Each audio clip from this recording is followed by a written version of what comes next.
le gouvernement de la République. Comment est-ce que nous-mêmes nous allons encore nous désarmer? Donc nous sommes acteurs dans le désarmement des milices locales et des groupes armés locaux. Et aussi, chaque fois que nous sommes attaqués par les groupes armés étrangers, nous ripostons. Et vous avez constaté plusieurs fois ici les rapatriements des FDLR dans leur pays, les rapatriements des populations rwandaises qui rentrent dans leur pays.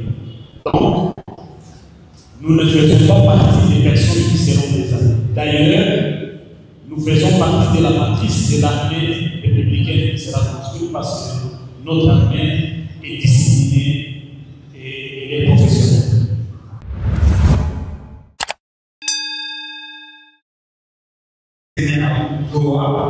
Le 15 novembre 2025, par le secrétaire de la SNP3, nous avons, à la suite, nous aurons une séance de questions-réponses avec les fonctionnaires de médias. Ainsi, chers invités, chers camarades, je vous invite à vous lever pour observer l'hymne national de notre pays, la République démocratique du Congo. Bonjour, mesdames et messieurs de la presse, les affaires étrangères qui a parlé pour parler.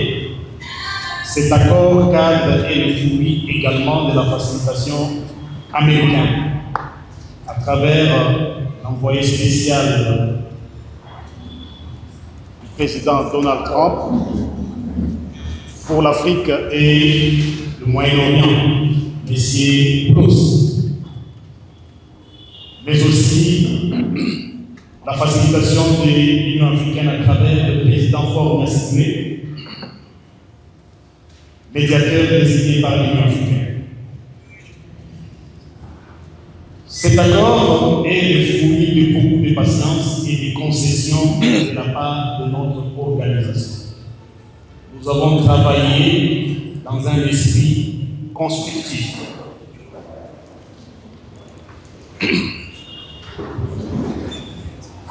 Cet accord cadre est le chemin vers le début de traitement des causes profondes du conflit qui a pris des proportions importantes dans notre pays, la République démocratique du Congo.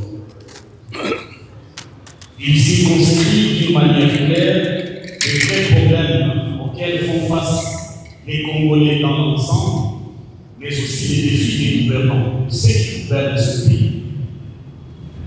La crise n'est pas localisée à l'est du pays seulement, comme veut le faire croire le pouvoir qui passe à Kinshasa.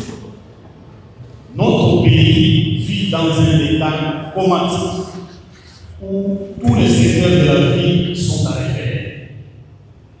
L'armée, la police, l'administration, la gouvernance, la justice. Le social des Congolais est au bas niveau du jamais vécu dans le passé. Il nous faut tout repenser de faute en commun. Bref, la refondation de l'État dans le vrai sens du terme. Mesdames et messieurs de la presse, voici un peu l'esprit qui a animé notre organisation pour le long de parler avec nos compatriotes de Kinshasa.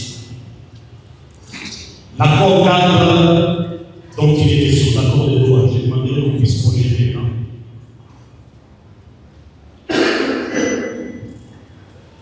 Cet accord comprend 5 points. Il y a le préambule, il y a l'introduction, dans laquelle nous avons l'objet et les champs d'application de cet accord cadre, mais aussi des principes directeurs. Le troisième point, ce sont les protocoles et les petites définitions introductives. Le quatrième point, c'est la mise en œuvre, le suivi et la résolution des différends. Le cinquième point, ce sont des dispositions finales.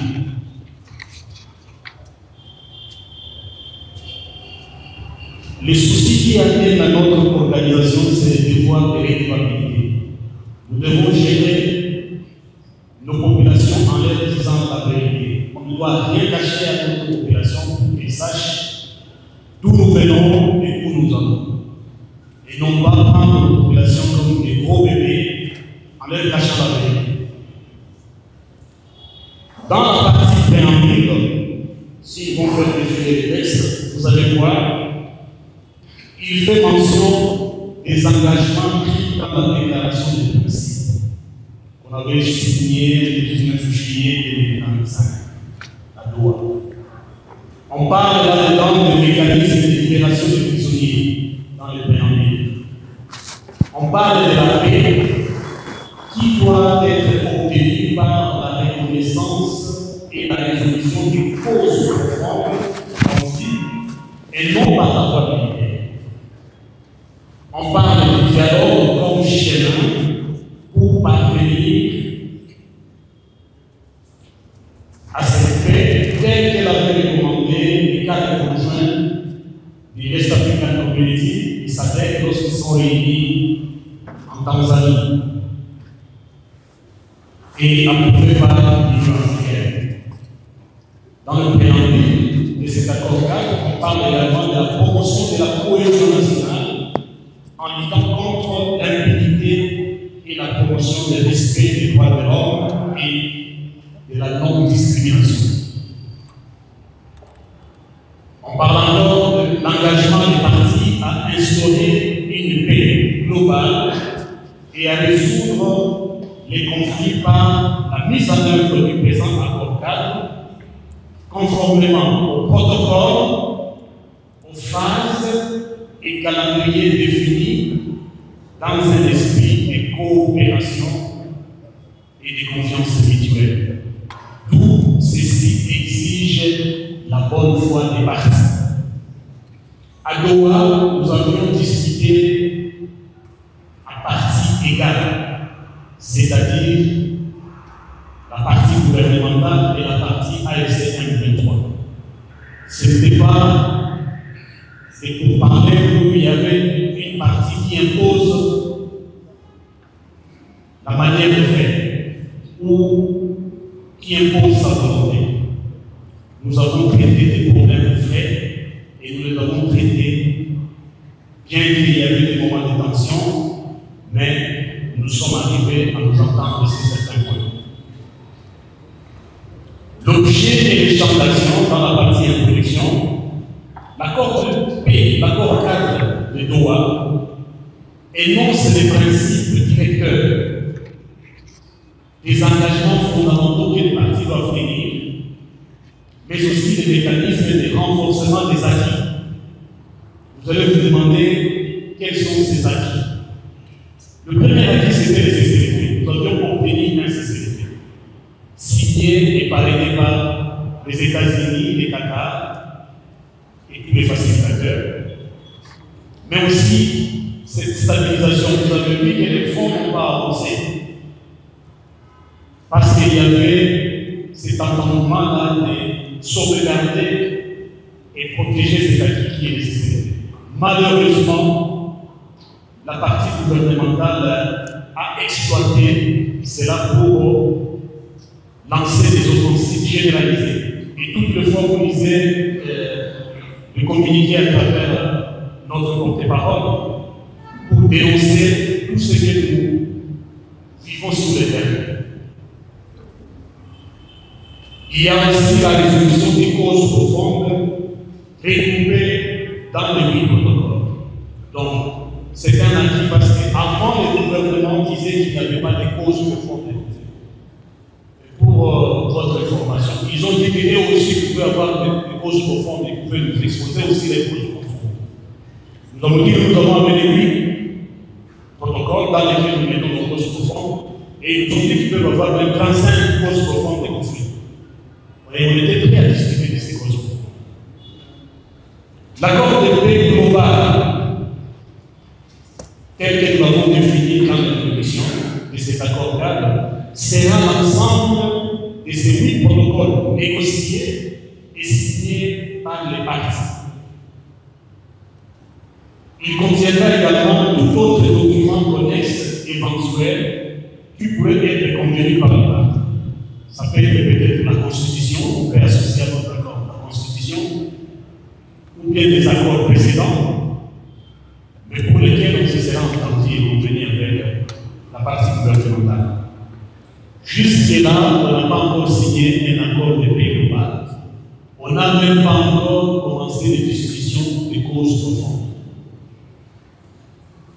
Chaque protocole définira des matières, donc de la matière à traiter, donc le contenu, des mesures détaillées, des calendriers et des modalités techniques. Et voici les protocoles que vous pouvez voir. On les a définis dans ce qu'on intitule les protocoles. Le premier protocole, lorsqu'on peut citer,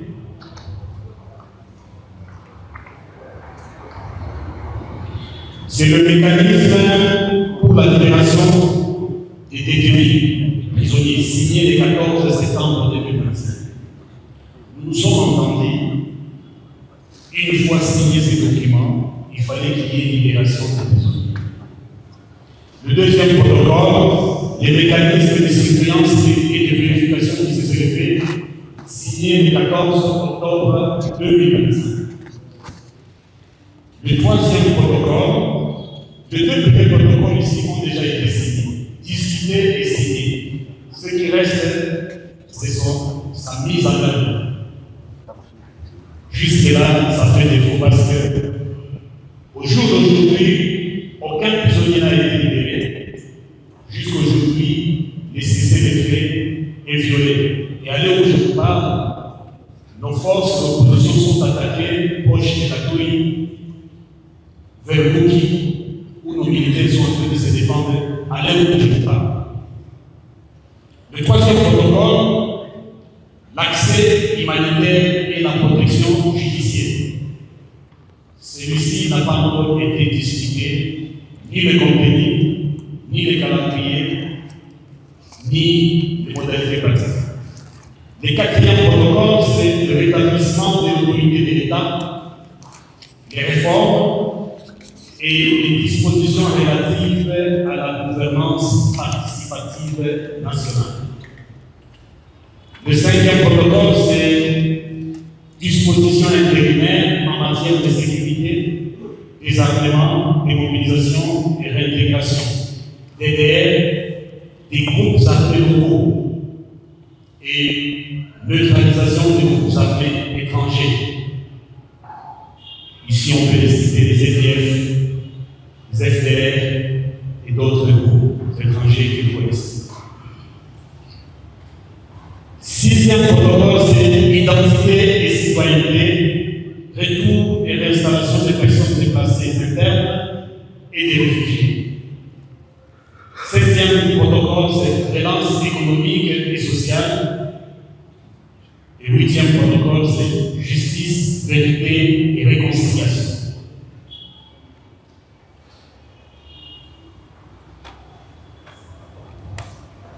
Dans le point 2, où nous avions défini, il y a l'accès humanitaire et protection juridique dans les protocoles. Après les deux autres là, c'était le troisième protocole. Ici, dans l'accord 4, le gouvernement a reconnu qu'il y a déjà une zone sinistrée. Il y a la reconnaissance de la zone sinistrée. Et cette zone sinistrée, ce sont les régions longtemps touchées par les conflits armés. Vous allez le trouver dans les protocoles, dans l'accord 4, où on parle de la zone sinistrée. Et les activités qui seront menées dans cette zone sinistrée, le gouvernement va y décréter un état d'urgence humanitaire, mais aussi un programme spécial de pacification et de reconstruction. Il sera lancé dont les modalités seront définies définis dans les protocoles. En ce qui concerne la protection juridique, on aura à prendre toutes les mesures pour apaiser les climats qui sévissent dans notre pays, les climats d'insécurité et d'instabilité, l'exil forcé, d'où il faudra annuler les condamnations fantaisistes et les sanctions inutiles.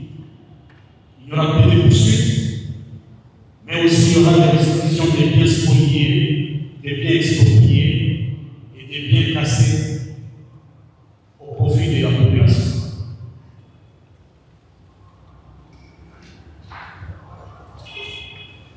Les cas qu'il y a dans le protocole, ou bien deuxième, un peu de deux autres là, c'est-à-dire le rétablissement de l'autorité de l'État, les réformes, la gouvernance participative nationale. Nous avons subdivisé ce point en sous-points, comme il y a là-bas, où on a commencé par parler de la restauration et le rétablissement de l'autorité de l'État, mais aussi des réformes, et enfin des dispositions de gouvernance participative nationale. Qu'est-ce qu'on entend par ces termes ici? En ce qui concerne le rétablissement de l'autorité de l'État, il y a à boire et manger, mais on n'a jamais discuté sur cet aspect. Cette thématique n'a jamais été abordée à Doha depuis le mois de mars jusqu'à ce jour. Et là, le problème ne concerne pas là où la partie gouvernementale veut situer les problèmes, c'est-à-dire l'Est, c'est-à-dire Nord Kivu, le rétablissement de l'autorité de l'État se fera sur l'ensemble du territoire national. Et vous allez le lire dans l'accord cadre. Il n'y a ni calendrier, ni l'état unique, ni les modalités pratiques, parce que ces thématiques devront être discutées dans les protocoles. Concernant les réformes seront définies dans les protocoles afin d'assurer la stabilité politique, sécuritaire et institutionnelle du pays. C'est dans ces différents domaines que nous allons procéder à des réformes, c'est-à-dire les réformes institutionnelles, les réformes politiques et les réformes sécuritaires. Le point 16, c'est le dispositif de gouvernance participative et nationale. Ici, il est question de faire participer tout le monde, y compris des groupes marginalisés, des exilés politiques, des opposants forcés à l'exil. Bref, une approche plus large qui englobe la participation de tous en mettant l'accent sur l'équité et l'inclusion. C'est pour penser au bien-être de la population aussi que nous sommes avenus qu'il devra y avoir la libre circulation de personnes et de biens, accès aux documents de l'état civil, accès aux documents nécessaires, réouverture des services essentiels, banques, douanes, infrastructures. Vous allez le trouver également dans notre accord cadre. Nous nous sommes convenus sur ça. Le troisième protocole, ou bien le cinquième, suivant l'ordre de ce de 2, ce sont les dispositions intérimaires en matière de sécurité, désarmement, démobilisation et réintégration des terres. Le parti se sont engagés à éviter de soutenir, voire héberger aucun groupe armé. Le parti se sont engagés à désarmer les groupes armés locaux. Tous les Wazalendo et les autres milices locales, nous devons les désarmer. Les partis se sont engagés à neutraliser les groupes armés étrangers, EDF, FR et consorts, et prendre des dispositions transitoires en matière de sécurité dans les zones touchées par les conflits, afin d'assurer l'ordre public et la protection des civils. Les 4 protocoles, dans l'ordre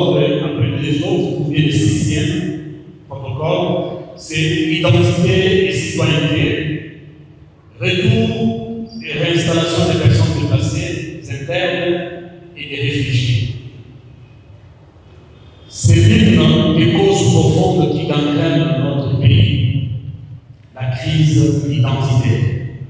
Aujourd'hui, elle est à la base de plusieurs milliers de réfugiés dans les pays voisins, voire en Europe et partout en Afrique et dans le monde. Et c'est là où vous voyez même l'exclusion qu'il y a dans ces pays, la xénophobie, la haine tribale, la discrimination.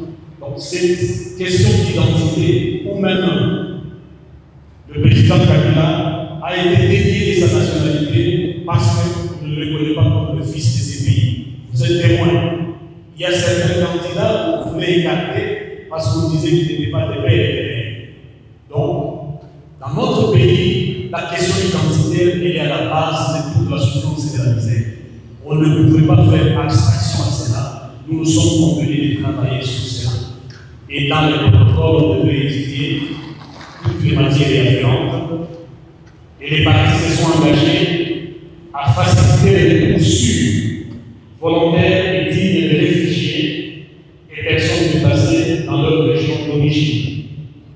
Dans ce quatrième point, dans ce protocole, on s'est convenu que notre pays, la RDC, devait signer un accord tripartite avec tous les pays d'asile où nos populations ont trouvé asile, les pays limitrophes, mais aussi avec les HCR. Le gouvernement s'est engagé à protéger les personnes retournées contre la persécution, les discours de haine, la dénationalisation et l'exil forcé. Et aussi, dans cet accord-cadre, c'est aussi la question relative à l'identité qui devra être traitée en conformité ou conformément à la Constitution. Les 7e protocoles ou 5e, lorsqu'on enlève les deux premiers, c'est la relance économique et les services sociaux.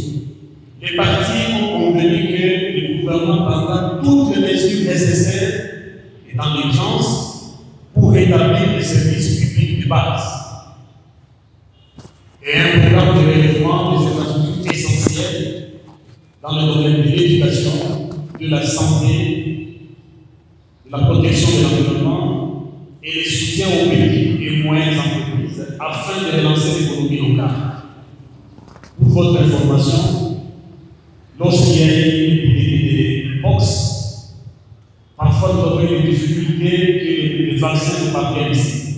On a des maladies chroniques qui ne pouvaient plus y arriver ici parce qu'il y avait des difficultés. Alors, dans l'urgence, avec la facilitation des Américains, de l'Union africaine et la médiation du Qatar, on a demandé au gouvernement de faire des mesures humanitaires et dans ces domaines ici, des facilités, que l'éducation fonctionne normalement, que la santé fonctionne normalement, mais aussi la protection de l'environnement. Et on accordera aussi la priorité à la réintégration des personnes démobilisées et aux groupes vulnérables.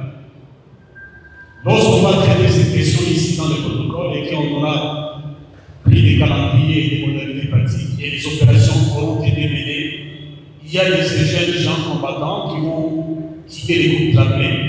Il faudra qu'il y ait un programme spécifique pour leur intégration.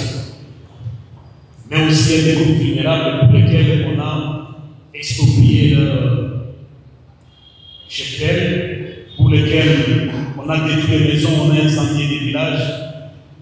Ce sont des groupes vulnérables, il faudra aussi avoir un programme spécifique pour faciliter toutes ces personnes. Et on accordera une priorité pour ces couches sociales. Le 6e protocole, ou bien le 8e protocole, c'est en matière de justice, vérité et réconciliation. Nous nous sommes convenus de l'établissement par le gouvernement d'une commission indépendante nationale de vérité et de réconciliation. Tellement que le pays est déchiré par les conflits ethniques, par l'exclusion, par la xénophobie, par les haines tribales, par toutes sortes de dérapages, parce qu'il n'y a pas la cohésion, parce qu'il n'y a pas le vivre ensemble. Nous avons pensé qu'une commission indépendante nationale de réconciliation et de vérité serait nécessaire pour encore souder les Congolais afin de former une nation. Et les deux parties nous sont convenus et nous avions acté et nous avons apposé des signatures dans cet accord cadre pour que le protocole qui va traiter sur ce sujet puisse vider toute cette matière. Et la mise en œuvre sera définie dans le cadre du protocole. Le troisième grand point de l'accord cadre, c'était la mise en œuvre suivie des résolutions des différends. Il peut y arriver qu'on ne s'entend pas sur certains points pendant que nous sommes en train de mettre en œuvre l'accord. Nos différends doivent être gérés à l'amiable. Il s'agit ici d'adopter les protocoles et tout ce qui est afférent à ce protocole afin de la mise en œuvre du présent accord cadre. Les partis se sont engagés à mettre en œuvre l'accord cadre et les protocoles de bonne foi, c'est-à-dire en tant que responsable, en tant que les gens qui sont appelés à soulager les souffrances de nos populations, nous devions transcender nos égos, nos considérations personnelles pour chercher le bien-être de la population. Et de bonne foi, nous sommes appelés à mettre en œuvre cet accord cadre avec l'accompagnement et le soutien de la communauté internationale. Le quatrième point qui est le dernier de l'accord cadre, c'est des dispositions finales. Nous avons dit que toute modification des dispositions du dit accord nécessitera le consentement des deux parties. Et l'accord de paix global, c'est défini dans l'objet et le champ d'application de cet accord cadre, où on a dit c'est l'ensemble des protocoles signés, négociés et acceptés par les deux parties. C'est ce qui fera l'accord de paix global. Voilà, mesdames et messieurs les journalistes, l'économie de l'accord cadre signé à loi le 15 novembre 2025 entre le gouvernement de la République démocratique du Congo et l'Alliance Fleuve Congo, mouvement du 23 mars. Je vous remercie.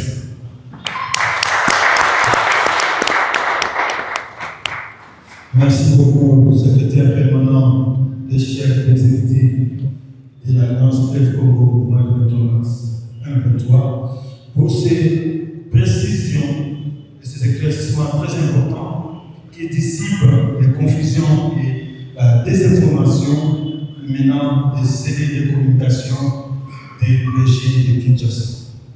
Et maintenant, nous allons passer à la séance de questions-réponses.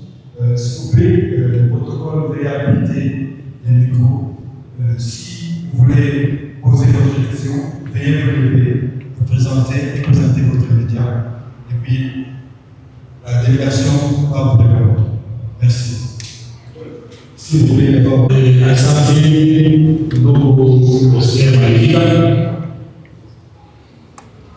Uongozi wa serikali unachukua hiyo karatasi tulisaini hiyo mkataba ya kokata ni kama vile njia, lakini niwaelezea hapa, hatuyaingia kwa undani kwa kuzungumzia hiyo serikali, nani ataongoza vipi, ataongoza wapi, na ukasoma vizuri akokata inasema hii uongozi wa serikali sio itakuja hapa peke yake, itakuwa kwa Kongo nzima.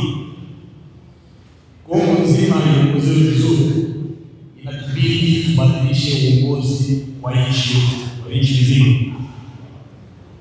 Swali la pili, tukishambuliwa tutaendelea kuchukua miji. Sisi tuna haja ya protect raia wetu. Na wakati vita inakuja, wale wanatushambulia sisi, na wakati tunawasogeza mbali, tuna huu kuwa ya kusaidia raia yetu, na wakati tunafika mahali, wakati walishambulia na wanafukuzwa, tunabaki hapo kwa kusaidia raia yetu. Nikiwaza hiyo sio kuchukua measure, ni target moja pekee yake ya kusaidia population kusudi wasinyanyaswe. La question qui a été posée par l'ami, quelle valeur accordez-vous à cet accord cadre, car il y a l'opération de ces effets. Nous accordons une très grande importance à cet accord cadre parce que déjà, ça trace, ça circonscrit la matière qui fera objet de dialogue proprement dit. Jusque-là, comme je vous l'ai dit, on n'a pas encore commencé le dialogue proprement dit pour traiter les causes profondes des conflits. Il nous a pris d'abord du temps pour arriver à faire sortir le premier document que les camarades, le chef de département ici, les communiqués conjoints, où on mettait des intentions pour d'abord apaiser les climats et les propos, éviter des propos qui fâchent, afin de faciliter les pourparlers à l'eau. Le deuxième document qui a été signé, c'est la déclaration de principe, qui avait 7 points, qui avait défini des grands principes, les cessez-le-feu, les réfugiés, la restauration de l'autorité de l'État, ainsi jusqu'à l'accord proprement dit, au 7e point. Le troisième document qui a été signé, c'était le mécanisme de vérification du cessez-le-feu, qui a été déjà consacré dans l'accord, dans la déclaration de principe. Mais cet accord, le document ici que nous venons de signer, c'est là où nous sommes mis d'accord sur les matières à traiter pendant les dialogues, pendant les pourparlers des pays, qui sera conclu par un accord de paix global, où nous avons touché sur l'humanitaire et la protection juridique, nous avons touché sur tous les aspects, même les réformes. Quel genre de réformes on va définir dans le protocole. Nous allons travailler sur la question de l'identité et de la citoyenneté. Nous allons travailler sur la question du groupe armé, parce que c'est un problème. Dans ce pays, chaque leader a une milice. Chaque général, officier supérieur a une milice pour défendre les conflits. Nous devons arriver à clore ces dossiers d'insécurité en désarmant les groupes armés locaux, mais aussi en mettant fin aux groupes armés étrangers. Donc, pour nous, cet accord cadre est très important. Ce n'est pas juste un papier, mais ça nous a permis à tracer les limites et les cadres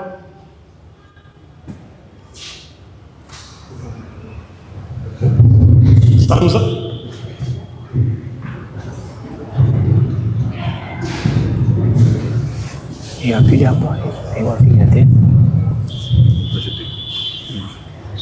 Ça nous a permis à tracer les cadres et à circonscrire les matières que nous avons mis dans les protocoles. Et lorsqu'on va commencer la discussion sur ce protocole, nous allons toucher toutes les matières. Et là, nos autorités locales, nos autorités provinciales, les départements, les couches sociales, la fête, tout le monde sera associé pour apporter l'idée de vouloir construire un pays où la population, le peuple est mis à l'avant-plan. Et c'est là, jusqu'aujourd'hui, nous n'avons pas encore entamé une seule discussion de ce protocole ici. La question de l'échappée. Merci maman, maintenant nous venons pour le population de M. Zola Makoumi, va s'aider, mais va s'aider là. Va comme il va banque sur une localité, il faut s'en atteindre. Mais il y a des gens qui sont positifs. tout le monde est Toyoka. Mais ce qui est Toyoka, d'abord, et l'autre mot est le déranger par police. Ce qui peut Toyoka, d'abord, pour les autres, pour qui va ça déjà base, il y a qui tombe pour essayer. Pour demander pour la bataille des hommes là, l'antivalère et les messages de vous allez vous police. Pour nous, ça va nous faire un message mongo et c'est pas mongo. Bâti à côté par la copine. Papa, mais l'autre, vous allez dire, vous allez ça, la France, vous allez ça, ils allaient pour les populations qui sont élan et ça. Pour nous, est-ce que, par contre, il y a un qui sont des gens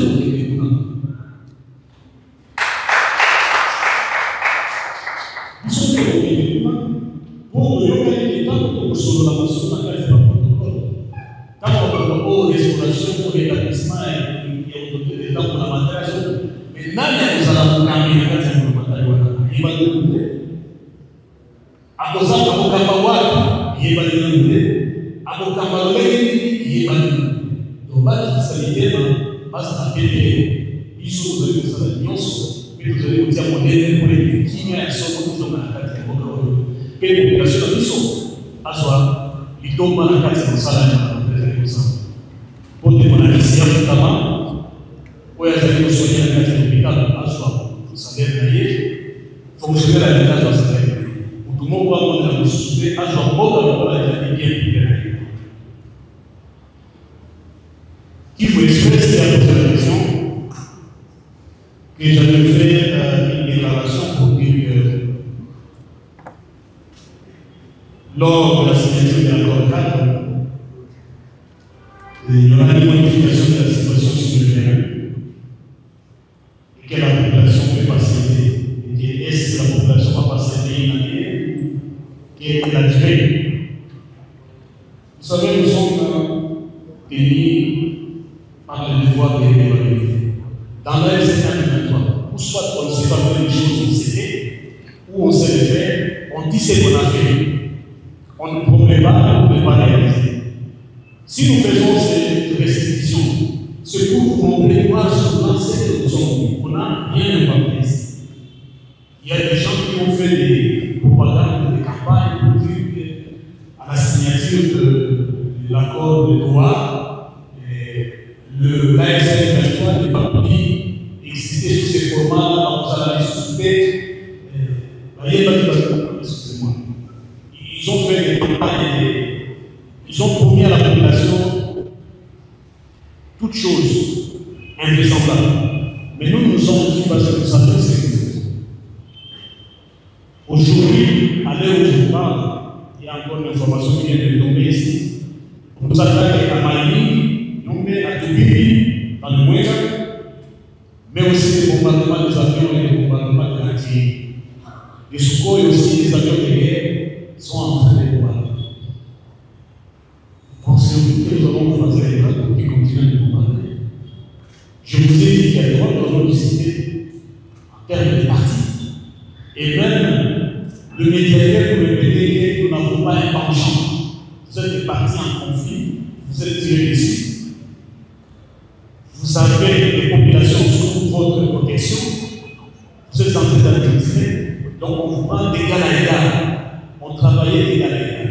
Raison pour laquelle le bien fondé des États locaux ici, partout vous avez dit que les partis s'engagent. On ne dit pas que c'est le gouvernement qui a le monopole de mettre en œuvre de ce que nous avons signé. Nous allons le mettre ensemble en œuvre. S'il faut travailler, on va travailler ensemble. S'il faut procéder à neutraliser les groupes armés étrangers ou quoi, ils font dans les partis, ils font dans partis, jusqu'à ce que la paix vienne, alors on va parler sur d'autres choses. Tant que les groupes armés locaux ne sont pas des armées, il y aura encore, il y aura des sécurités. Les gens ne peuvent pas sécuriser.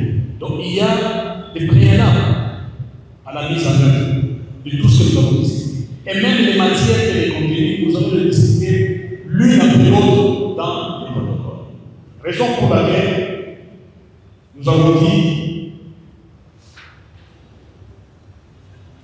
toute chose étant égale par ailleurs,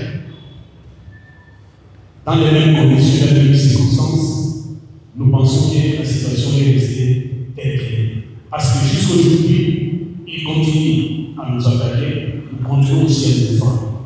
Et en nous défendant, s'il arrivait que nous payons les entités, on ne va plus les lâcher. Père éducateur, vous nous demandez si nous confirmons. C'est ce que je viens de dire maintenant.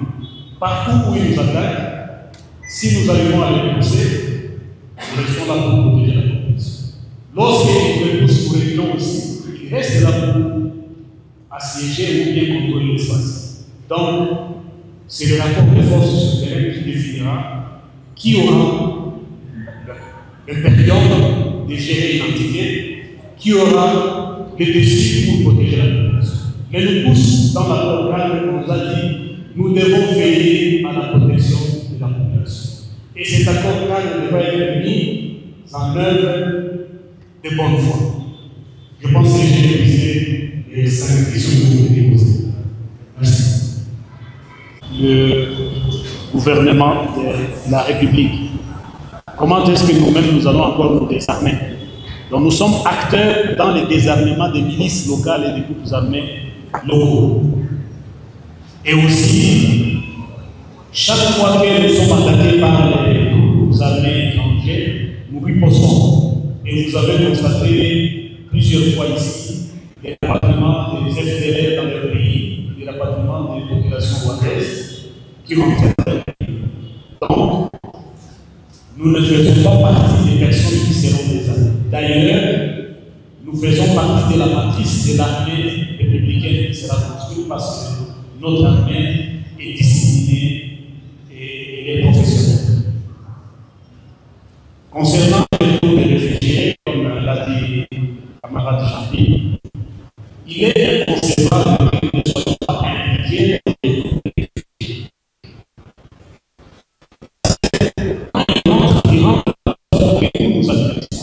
C'est que nous avons la charge de les sécuriser les convois et de sécuriser leurs billets de retour.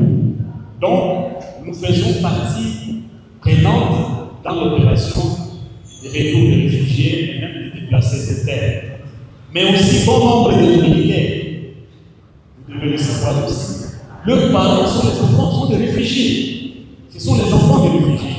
Comment voulez-vous traiter les dossiers des réfugiés où leurs propres enfants se battent pour que les parents rentrent et que puissent les expliquer dans le processus des rapatriements ou même de leur installation? Pour dire la tripartite du gouvernement de la pays qui doit décider avec le gouvernement de pays, là où il y a des réfugiés en Tanzanie, c'est le gouvernement de la République qui doit signer cette partie-là.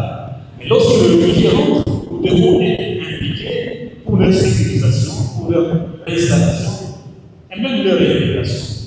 Merci beaucoup. Merci beaucoup. Je voudrais répondre à la question qui concerne l'ouverture de l'aéroport de Goma. En vous disant qu'en date du 28 octobre 2025, le coordonnateur politique a adressé une lettre au ministre de l'Europe, au ministre des Affaires étrangères, en prévision de la conférence humanitaire qui a été organisée à Paris. Dans cette lettre, le coordonnateur politique a parlé de cette question de la réouverture de l'aéroport de Goma, soi-disant pour des raisons humanitaires. Déjà, je voudrais vous dire que ce lobbying qui est fait est un lobbying qui est fait par des humanitaires qui gagnaient sur le dos de la population.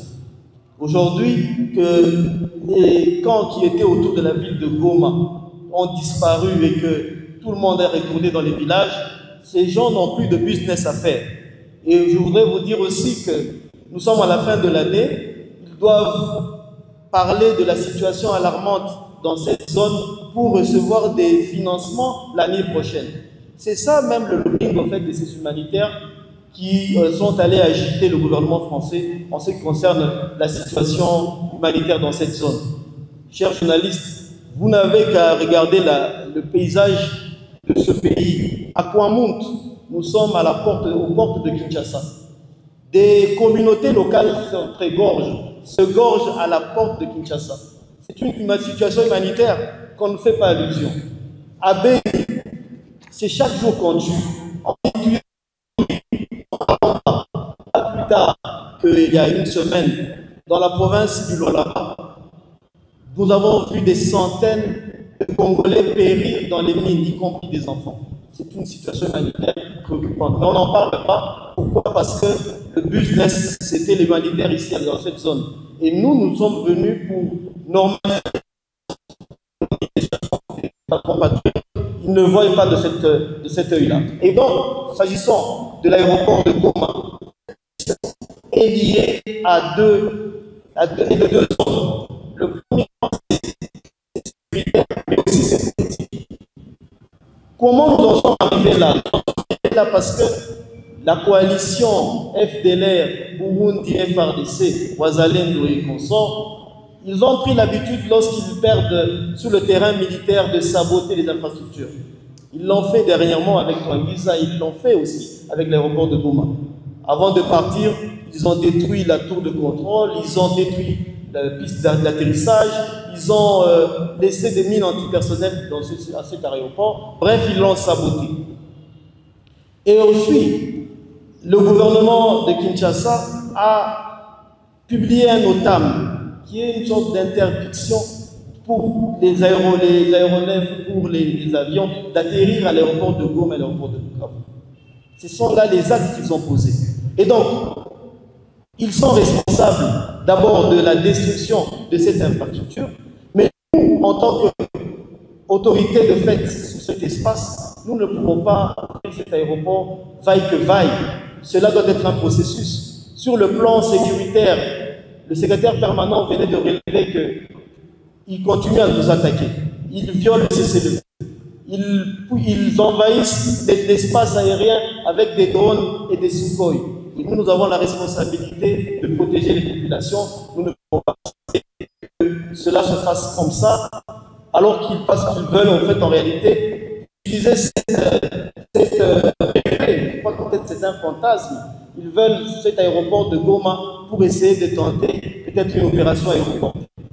Et sur le plan politique, nous disons que l'ouverture de l'aéroport de Goma n'est pas dissociable à toutes les mesures de rétablissement de confiance. Jusque-là, nous avons libéré plus de 2000 ou 3000 détenus. Vous vous rappelez les 1500 qui étaient à la Montesquieu? Ce sont des détenus.